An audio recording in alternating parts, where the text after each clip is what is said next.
ngo Tabita byuka.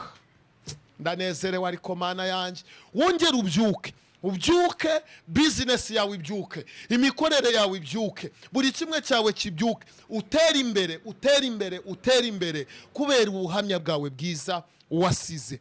Ndagira ngo nkubwire ngo ubuhamya bwawe bwongere bugarure ijwi ry'Imana, ubuhamya bwawe bwongere buhindura amateka y'ubuzima bwawe. Wowe unkurikire, ndagira ngo tugiye gusenganira isengesho, ariko iri sengesho turi busengane ubwira ubuhamya buzimushyira imbere y'Imana. Nigeze kubwira abantu ndimo ndabigisha, ndabwira ngo iyo dusenze Imana ireba inyungu igira mu isengesho ryacu. Hari igihe usengera ikintu ariko Imana ikabona nta nyungu igifitemo.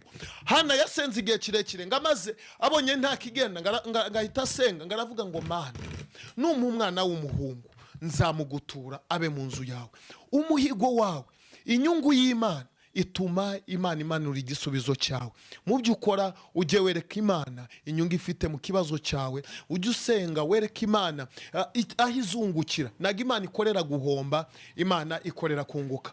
Ngo usubize mu mutima rero, mubwire ngo wongere ugire umutima ukomeye, wongere ugire umutima utunganye, wongere ubu undi muntu mushya, kubera ko Bibiliya irambwira ngo haracyari ibyiringiro. Hari ibyiringiro ko we warubabaye wakongera kwishima, hari ibyiringiro ko we warurwaye kongera gukira, hari ibyiringiro yuko ibyawe wari waranyazwe byagaruka. Ndagira ngo dusengane iri sengesho nkurikiye, ndagira ngo dusengane iri sengesho ugira ibyiringiro, kandi usenge ubwira Imana ijwi ryayo ryongere rigaruke ku buzima bwawe. Ubwira Imana ijwi ryayo ryongere rica inzira, ubwira Imana yongere ivugane n'ubuzima bwawe. Ibyo nubisenga, Imana yumve gusenga kwawe, Imana ihaze kwifuza ku mutima wawe.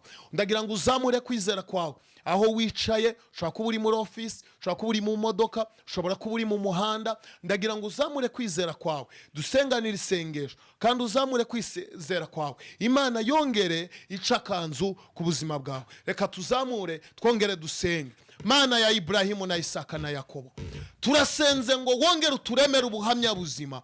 Turasenze ngo wongere udukureho amazina isi yatwise. Turasenze ngo wongere ijwi ryawe rigaruke ku buzima bwacu, ugaruke ku buzima bw'ababyeyi, ugaruke ku buzima bw'abapapa, ugaruke ku buzima bw'abana bato b'abanyeshuri, ugaruke ku buzima bw'abasore, ugaruke ku buzima bw'urubyiruko, ugaruke ku buzima bw'igihugu cyacu mu izina rya Yesu Kristo. Kandi wongere uca kanzu ukugenderera abandi, ntudusige, utuvubire imvura yawe, tuvubire imvura y'umugisha wawe, tuvubire imvura ya buri kimwe mu izina rya Yesu Kristo. Ubuntu bw'Umwami wacu bube ku buzima bwanyu none n'iteka ryose.